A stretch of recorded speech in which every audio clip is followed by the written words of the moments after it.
Bonsoir, bienvenue à Atelier Librairie, le livre voyageur, animé par Fabienne Roch et moi-même, Bruno Lalonde. Nous sommes à Montréal le 11 mars 2021. Alors, après 3 jours dans la ténèbre, me revoici en pleine lumière, mais j'avais besoin de me reposer de moi-même.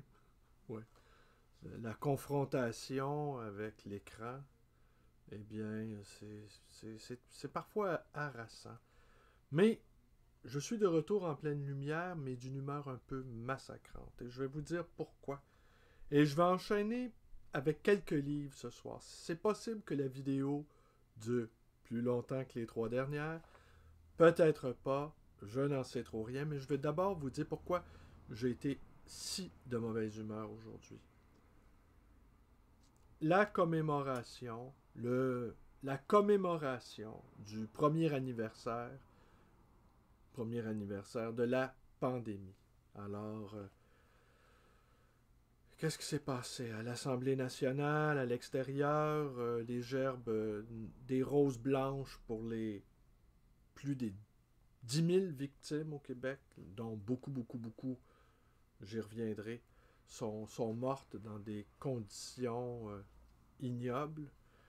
Et notre premier ministre s'est rengorgé, a salué le courage des Québécois.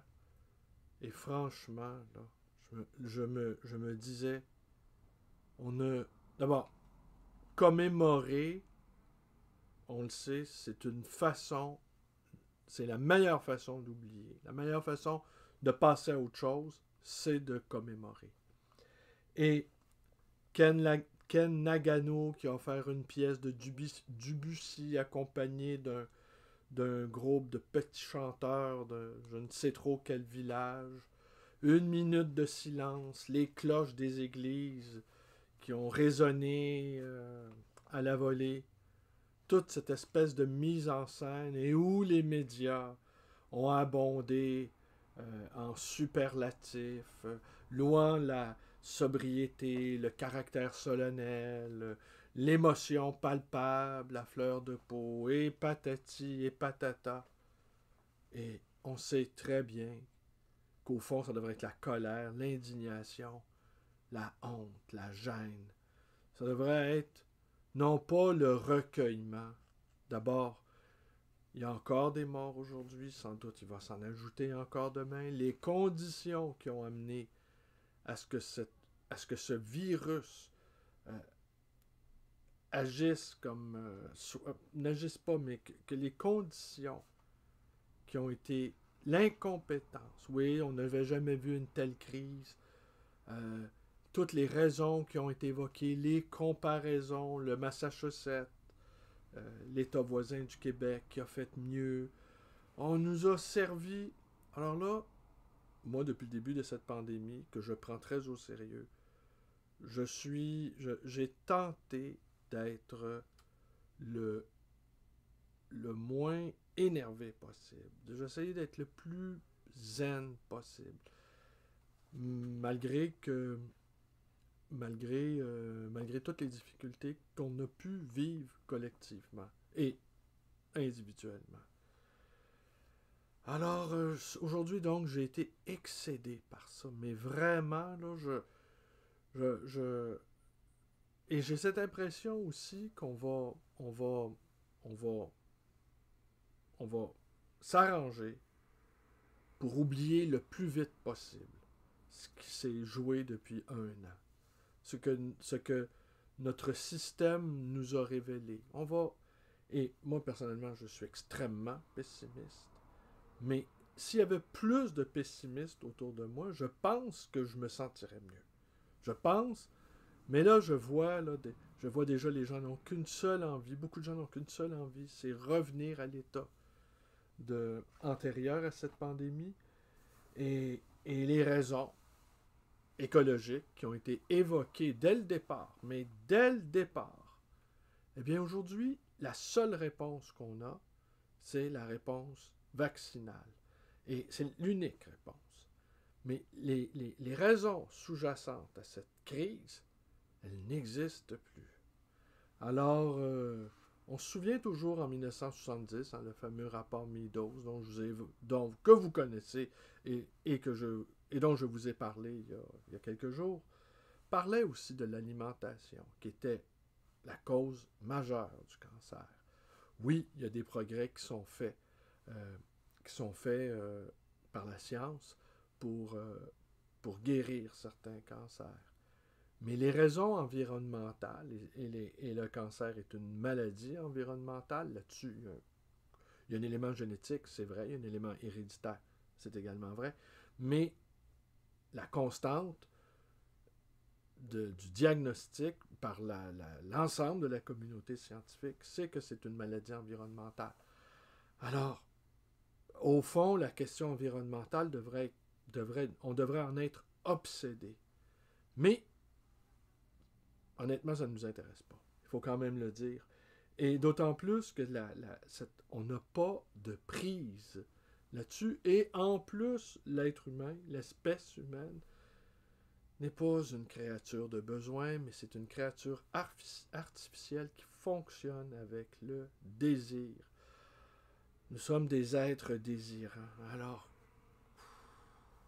voilà. Donc, bref, aujourd'hui, c'était peut-être la première fois où j'éprouvais un réel mécontentement à l'encontre de cette administration Legault, et je ne supporte plus qu'il nous offre sans arrêt des comparaisons avec d'autres pays qui ont fait moins bien. Euh, et les pays qui ont fait mieux, bon, c'est encore une autre histoire. Mais ça m'exaspère. Et aujourd'hui, tout ce cérémonial, ça m'a gavé, ça m'a gavé. D'autant plus que, d'autant plus, alors je vais vous montrer 4 livres. Je vais revenir, j'ai eu envie de vous parler de celui-ci de Norbert Elias, La solitude des mourants, n'est-ce pas?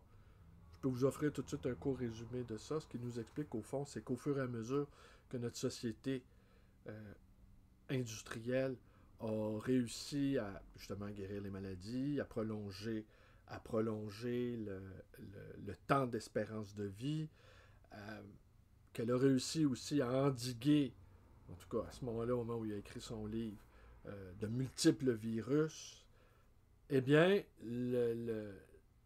au fur et à mesure qu'au fond, on a vaincu et qu'on a vaincu les aspects les plus difficiles de l'existence, les guerres, les révolutions, toute chose apportant son lot de calamités, eh bien, la mort, elle a été repoussée. Hein. On ne voit plus les mourants, on n'assiste plus aux agonies, on ne sait plus quoi dire à quelqu'un qui est en train de mourir.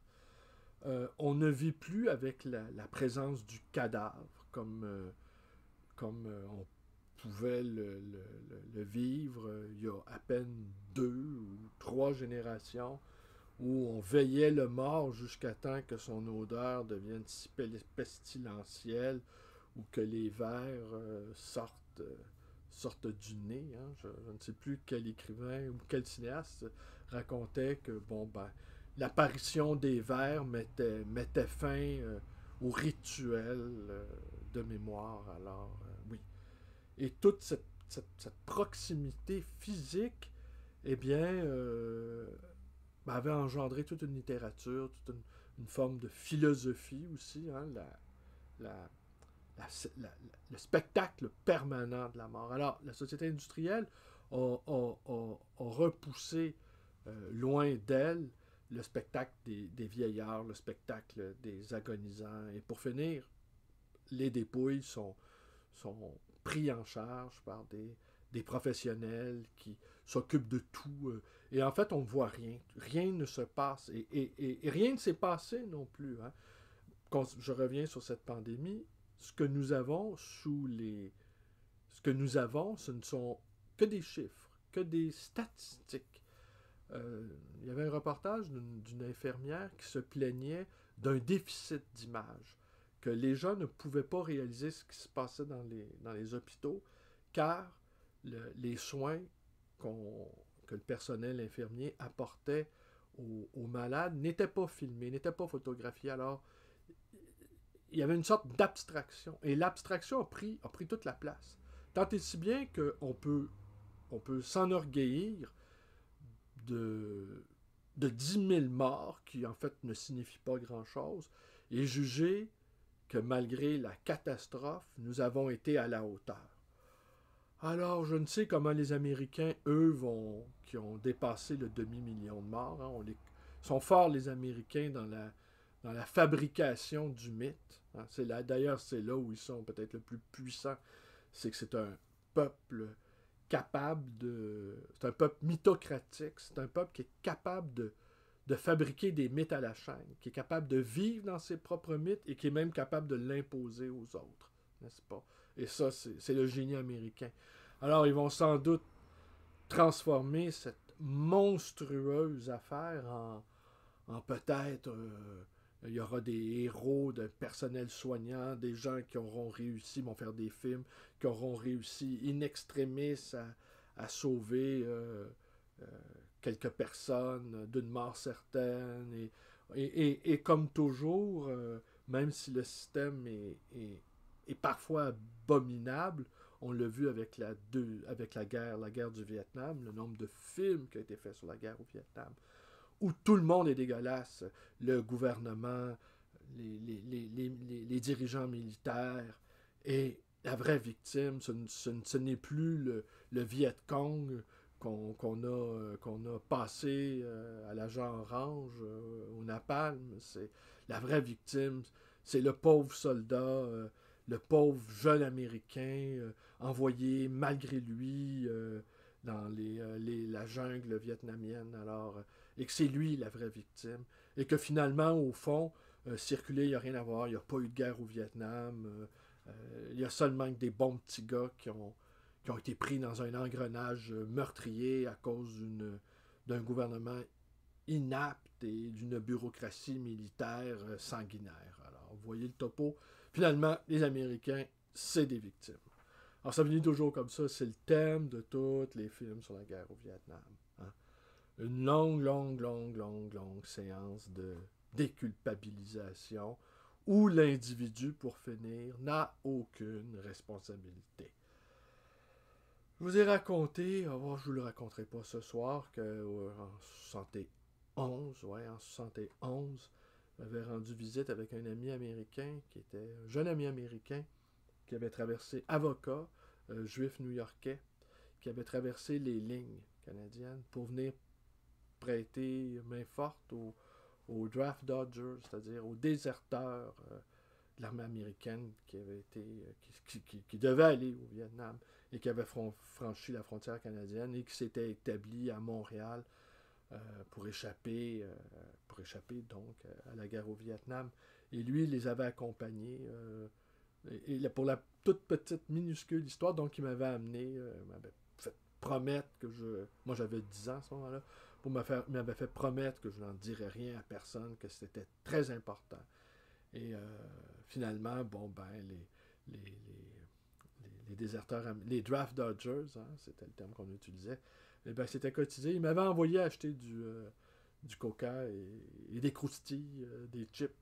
Et il avait expliqué à ses amis que j'étais un pacifiste et que je les soutenais dans leur combat.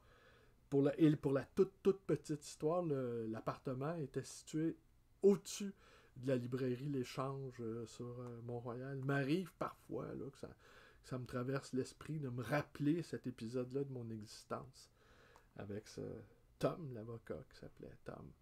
Et que j'aimais bien d'ailleurs, qui est un grand amateur de hockey aussi. Et on avait suivi les exploits de Ken Dryden, qui avait remporté la Coupe Stanley en 1971 contre les Blackhawks de Chicago. N'est-ce pas. C'était pas de ça que je voulais vous parler. Alors donc, la solitude des mourants, c'était ça auquel je réfléchissais. Et là, avec la loi sur l'aide médicale à mourir, hein, n'est-ce pas, et qu'on va prolonger, qu'on va élargir, eh bien, on va maintenant...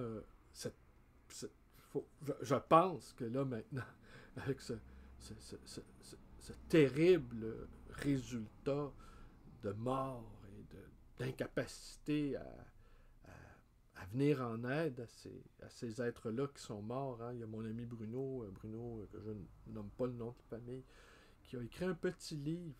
Il était là, lui, hein, dans un des EHPAD que vous dites en France, ou ici on appelle ça des CHSLD. Et il était là dans celui où il y a eu le plus de morts. La moitié sont morts. Il y avait peut-être 150 résidents, la moitié sont morts. Il était là, il était là, lui, sur place. Et, il en a fait un récit, publié dans une toute petite maison d'édition. J'ai pas encore lu son livre, mais je vais le lire. Je vais le lire dans les prochains jours, je vais vous en parler. Mais Bruno, c'est un accompagnateur spirituel. C'est un pasteur, en fait, un pasteur protestant, mais dont la tâche consiste à apporter du confort moral, spirituel aux gens aux prises avec la maladie. Mais cette fois-là, il devait gérer à distance il s'était muni d'appareils pour que les gens en train de mourir puissent, des appareils, des tablettes, pour que les gens en train de mourir puissent faire leurs adieux à leurs proches sur des appareils. Alors, et puis la moitié du personnel terrifié par cette maladie-là, les gens mouraient. Alors, il y en a qui sont morts dans leur merde, sont morts de soif. Ils sont pas juste morts, ils sont pas morts de la COVID, certains d'entre eux, causés par l'effet COVID. Mais ils sont morts aussi, oui, la COVID. Au Québec, on dit la. Et puis, savez-vous, amis français, pourquoi on dit la? Parce qu'on s'appuie sur l'Académie française. Alors, c'était bien la première fois de ma vie que je voyais les Québécois avoir recours aux autorités de l'Académie française. Alors, en France, on dit le, ici au Québec, on dit la, mais on dit là à cause de l'Académie française. Alors, ça manque pas de charme, mais bon, c'est ça. Alors, lui, il a vécu tout ça, là, cette espèce de... Il a vécu l'horreur de près, parce qu'en plus, donc, le personnel soignant, terrifié par ses morts en Syrie, avait quitté le... Et là, on a découvert que les préposés étaient super mal payés. On a découvert tout un paquet de trucs qu'on va s'empresser d'oublier. Ou encore, cette sidération-là de tant de morts, de tant d'indigence au niveau bureaucratique, de tant de souffrance, eh bien, il n'y a plus personne qui a envie de vieillir, hein, forcément. Bien sûr qu'on n'ait pas envie de mourir, ça c'est assez banal. Je vais revenir sur cette affaire-là de mourir, l'affaire d'être doté d'une double paire de yeux. La fameuse phrase de Dostoïevski. J'y ai pensé toute la journée. Le petit passage que je vous ai lu hier soir, tiré de ça, hein, Léon Chestov, des paradoxes de la philosophie. Ce soir, je vais vous lire le dernier paragraphe et je vais revenir sur cette phrase-là de Dostoïevski qui toute la journée, elle m'est revenue avec l'arrière-plan de ces cérémonies-là que moi je juge honteuses, je les juge inappropriées, je les juge... et puis en plus, je les trouve... c'est même pas terminé. Et est-ce qu'il y aura des cérémonies aussi pour tous les gens qui vont être plongés dans une pauvreté extraordinaire? Est-ce qu'il y aura des cérémonies quand des gens vont perdre leur logement parce que la bulle immobilière à Montréal, c'est une folie? Est-ce qu'il y aura des cérémonies aussi quand certains quartiers de la ville de Montréal, où très largement, en tout cas, où beaucoup de préposés aux bénéficiaires vivent dans le nord-est, dans Montréal-Nord, qui sont devenus, en tout cas, qui sont en ce moment un foyer très important de contamination du variant britannique qui rôde. Et là, mais pendant ce temps-là, on se gargarise, On offre des roses blanches, on chante du Gilles Vigneault, à la Clairefontaine, Debussy, tout ça. Ça m'a vraiment, vraiment, là, ça m'a exaspéré. Ça m'a exaspéré. Et en plus, j'ai le sentiment, très vif, comme je vous disais en boutade, mais il y a une part de vrai, c'est que si on était vraiment tous beaucoup nombreux à être pessimistes, ça me rassurerait. Mais là, il y en a qui sont contents, qui expliquent que tout va reprendre, que ça va être comme les années folles, que ça va être un renouveau. Ouais, si c'est un renouveau de ce qui nous a conduit là, ben écoutez, c'est pas très rassurant. Je voulais vous parler d'autres choses aussi. Est-ce que je vous lis un passage de Norbert Elias ou je me contente simplement de l'évoquer, de vous offrir un résumé hyper rapide? Le titre est très beau, je vous le remonte. La solitude des mourants. Eh bien, c'est assez mourant là auquel je pense.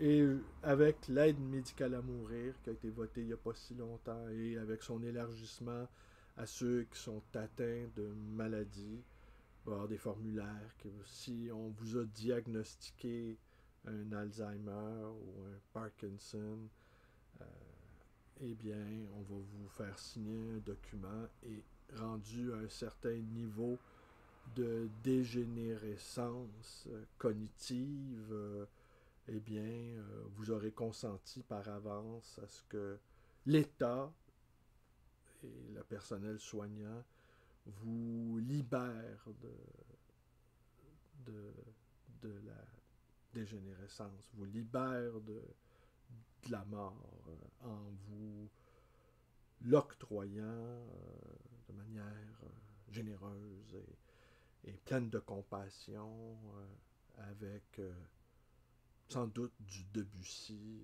derrière. Et tout ça est vu comme un progrès, tout ça est vu comme une avancée, et on devrait se réjouir de cela. Et cette mise en scène-là d'aujourd'hui me fait annoncer un avenir radieux du point de vue de l'euthanasie. Alors je vais conclure ça là-dessus et après je vais ouvrir, mais je vais pas le faire ce soir, mais je vais ouvrir, je vais finir par une ouverture. Voilà. Je vais revenir juste sur cette phrase-là.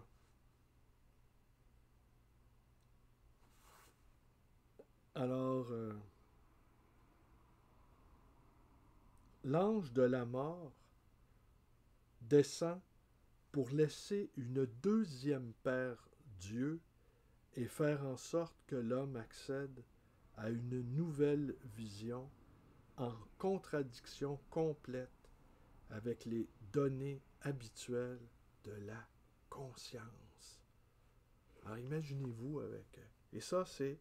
Vous savez que... Hein, imaginez-vous là, avec chacun un œil au-dessus de votre œil, et que vous savez avec une parfaite certitude que vous avez assumé que vous allez mourir. Que toutes les actions que vous allez poser, les choix de vie que vous allez faire, travail, amour, euh, organisation domestique, amitié, votre propre santé, que vous ne perdez jamais de vue que vous êtes un être destiné à la mort, que vous êtes né pour mourir, et que c'est sans appel, qu'il n'y a aucune, que c'est pas que les autres qui meurent, parce qu'on a toujours l'impression que c'est les autres qui meurent, et chaque fois qu'un autre meurt, ben, on se dit, ben, c'est pas nous.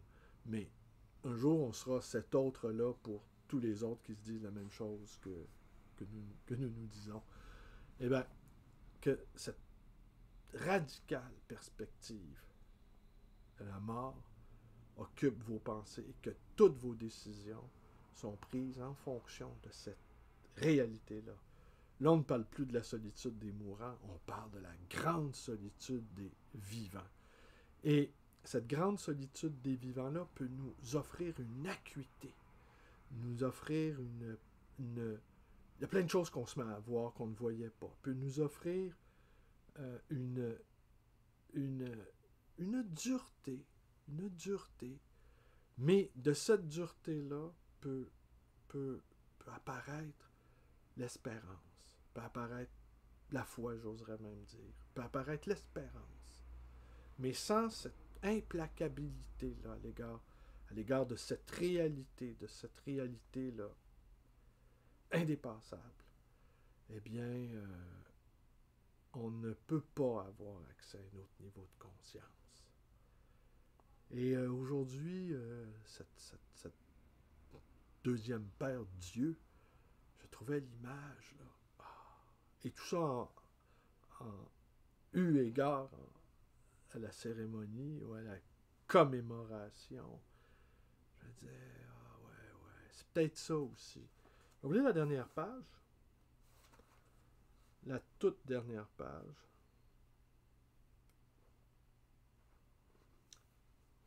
Apocalyptique, toujours de ça, hein, la conclusion d'André Desilets.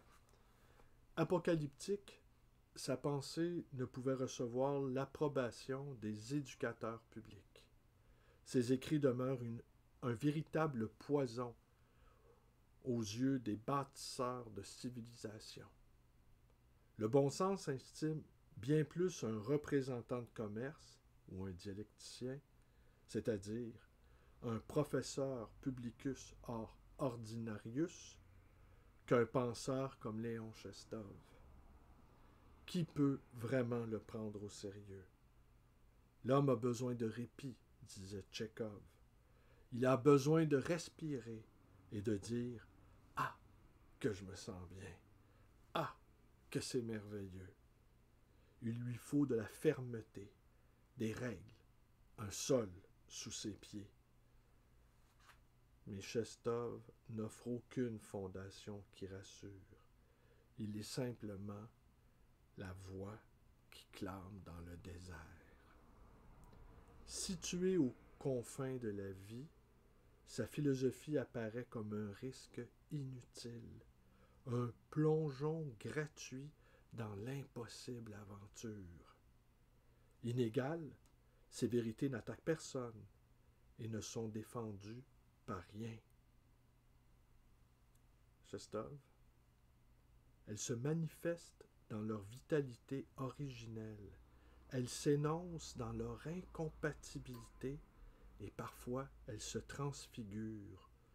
De ce révélateur, il me semble, nous avons davantage besoin que de tous les simplificateurs que nous proposent idéologues, mages et savants. Il surprend une société rationalisée, conciliante, comme un héritage venu d'ailleurs. Vivre implique un affrontement qui peut nous briser, mais si l'on va jusqu'au bout, le visage de l'homme ressurgira peut-être de nouveau. Qui sait? Alors, je conclus cette vidéo par celle de demain. Celle de demain, parce que moi, j'avais pris des notes. Oui. Ouais, un petit mot en vitesse sur Norbert Elias, n'est-ce pas? C'est un philosophe d'origine allemande qui est né en 1897, qui est mort en 1897, dis-je, qui est mort en 1990, qui a fui en 1935 l'Allemagne nazie, réfugié en Angleterre, a écrit de la civilisation, et ses travaux portent sur l'histoire de l'autocontrôle de la violence et l'intériorisation des émotions. C'est un sociologue, écrivain, très très important. Et la solitude des mourants, il avait été frappé par ça. Il avait été frappé également, l'ouvrage se divise en deux parties. La première, une sorte de réponse au livre de Philippe Ariès et son histoire de la mort. Et la deuxième partie porte sur le vieillissement, sur comment c'est impossible, comment c'est impossible d'accepter le vieillissement, en tout cas comment les jeunes, entre autres, sont incapables d'imaginer ce que c'est que se mouvoir avec difficulté, avec lenteur. Et cette pandémie va se révéler être un clash probablement fatale entre, entre les générations, et les commentateurs optimistes j'ai lu en tout cas les commentateurs optimistes quant à la suite de cette crise-là, disent les jeunes vont se remettre à consommer fébrilement. Et là, j'entendais, ouais, tous ceux qui ont économisé leur argent, tous ceux qui ont peur, tous ceux qui vont se ménager, tous ceux qui vont... ça sera pas... mais là, après avoir privé la jeunesse dans la dernière année de tout ce qui fait le charme de la jeunesse, les rencontres, les voyages, les échanges, les études, le sport, eh bien, maintenant, on va attendre d'eux qui consomment comme des fous pour sauver le bateau. Et non seulement on attend ça, mais on voit ça comme un signe d'espérance. Allez, chargez vos cartes de crédit, dépensez tout ce que vous avez. De toute façon, vous n'avez plus accès à la propriété à moins que vos parents vous aident. Alors flambez tout et vous allez nous sauver. C'est une perspective assez réjouissante, n'est-ce pas? Alors, oui. Et la peur et la mort, eh bien maintenant, pour Norbert Elias, et le grand refoulement. Le sexe, bon, tout le monde parle librement de sexe. Le sexe est devenu une chose même plus que banale, presque ordinaire et même ennuyeuse, aurions-nous envie de dire. Tandis que la dernière chose à refouler, du point de vue freudien, eh bien, c'est la mort. Et avec cette pandémie-là, croyez-moi, le refoulement ou l'évacuation charitable va connaître de bonnes heures, des heures glorieuses, j'ai envie de dire. Le commentaire je vais conclure là-dessus. Le commentaire de Michael disant qu'il jugeait le mot secte avec une connotation un peu trop, pas juste négative, mais c'est vrai que secte, eh bien, je l'ai pris dans ceci que je vous montre, d'André Malraux, L'homme précaire et la littérature, d'André Malraux, qui est un ouvrage testamentaire. Il l'a écrit, il se savait condamné. Il s'est même dépêché pour le terminer, qui est une sorte de synthèse de sa conception de la littérature et des arts. Et c'est là-dedans, au chapitre 13, où il nous parle comment la secte, ce sont ses mots à lui, comment la secte fonctionne et comment non pas elle redistribue les cartes, mais c'est grâce à la secte finalement, hein, ce corps mystique des lecteurs, j'aurais envie de dire, que certains auteurs finissent par être admis dans une sorte de pérennité qui deviennent des classiques. Et c'est par le lectorat, membre de la secte, que les auteurs restent. Et en tout cas, je vais développer, je vous lirai peut-être un ou deux passages, mais ça c'est demain. Alors j'annonce le programme de demain. L'homme précaire et la littérature, c'est quand même incroyable. Hein? Il y a des liens tout de suite. Là. On voit Chestov qui nous invite à assumer le plus durement possible le maximum de précarité. La précarité, elle est entretenue, elle est pas juste entretenue. La précarité, elle est... Comment je pourrais vous dire ça? Qu'au fond, la littérature, c'est un outil de précarité. Donc, c'est un outil qui nous ramène à l'essentiel. J'aime pas cette idée-là d'instrumentalisation de la littérature, mais étant un objet nous permettant de prendre conscience, c'est quand même la réflexion aux confins de la mort, on l'a fait avec des mots, on l'a fait avec des textes, on l'a fait avec un travail intellectuel, avec un travail de l'esprit. Et Et c'est ce travail-là de l'esprit qui fait qu'on est, on est capable de se doter d'une deuxième paire d'yeux. Sans Dostoïevski, sans Chestov, sans Malraux même, eh ben on reste à la surface des choses. Et tout est fait pour que nous restions à la surface des choses, que nous ne descendions pas dans les profondeurs. Mais c'est seulement dans les profondeurs qu'on peut avoir accès à certaines réalités. Hein, j'aurais envie de dire, c'est seulement qu'en descendant dans les profondeurs qu'on peut augmenter notre niveau de conscience. Mais ça ressemble pas mal à ça. Et donc, demain, c'est l'homme précaire et la littérature. Et il y aurait des liens, comme je vous dis, à faire avec Chestov. Est-ce que Malraux a lu Chestov? Je le sais pas. Mais ce que je sais, c'est que Bataille a lu Chestov. Alors, il y a des pistes ici. Hein? Bataille qu'on a vu apparaître à quelques reprises dans le dernier mois. Hein? Et je pense que Bataille va nous servir à comprendre les temps qui s'en viennent aussi. Et une dernière chose que je vais vous montrer. J'espère que je l'ai apporté. Aïe, aïe, aïe, aïe, aïe. Est-ce que je l'ai laissé? C'était une citation. Ah, voilà. Parce que, c'est assez étonnant. Bon, la vidéo d'hier, évoquant la secte, eh bien, ce matin, tout à fait par hasard, mais est-ce que dans le domaine de la lecture, il y a des hasards? Parfois, j'ai l'impression, c'est l'impression que vous avez, que les livres, au fond, tous les livres se parlent entre eux. Et que de temps à autre, le lectorat est convié à capter, comme une commère écoutant aux portes, des phrases, des sentences. Comme une commère qui entend des révélations. Qu'au fond, nous, les lecteurs, on est que des passagers. On n'est que des passagers et nous happons au vol des livres. Mais que on est presque des chiens dans un jeu de quilles. Au fond, les livres n'ont pas besoin de nous.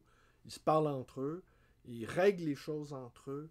Ils organisent leur univers entre eux. Ils forment un bloc compact, organique. Et puis nous, on apparaît comme ça.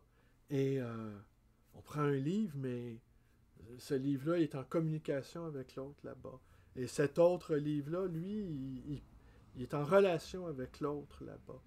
Et puis que finalement, nous, on est comme une mouche tombant dans une immense toile d'araignée.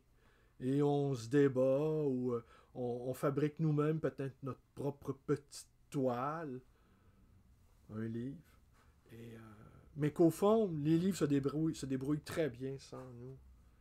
Alors donc, cette affaire-là de la secte, donc je prends celui-ci, les rejets électifs, hein, c'est un beau titre, n'est-ce pas? Non, ce ne sont pas les affinités électives, mais c'est les rejets électifs. Hein? Il y a quelque chose de l'ordre de Chestov aussi encore là, dans les rejets électifs. Je vous lis un tout petit paragraphe. Je ne vais pas vous accabler plus longtemps. Je vous remercie toujours d'être là. D'ailleurs, c'est pour ça que je continue, si vous n'étiez pas. Puis Monographie qui me dit à demain. Oui, à demain. Alors, le cabinet des lettrés. Alors, je vous le montre, tenez. D'un tout petit livre. Alberto Savigno. Alors, ceux qui aiment ardemment les livres constituent, sans qu'ils le sachent, une société secrète. Bon, c'est déjà mieux que secte.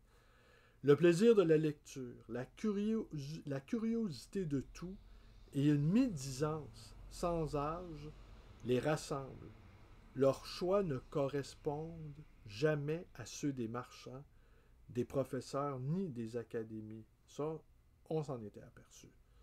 Ils ne respectent pas le goût des autres et vont se loger plutôt dans les interstices et les replis, la solitude, les oublis, les confins du temps, les mœurs passionnées, les ondes d'ombre.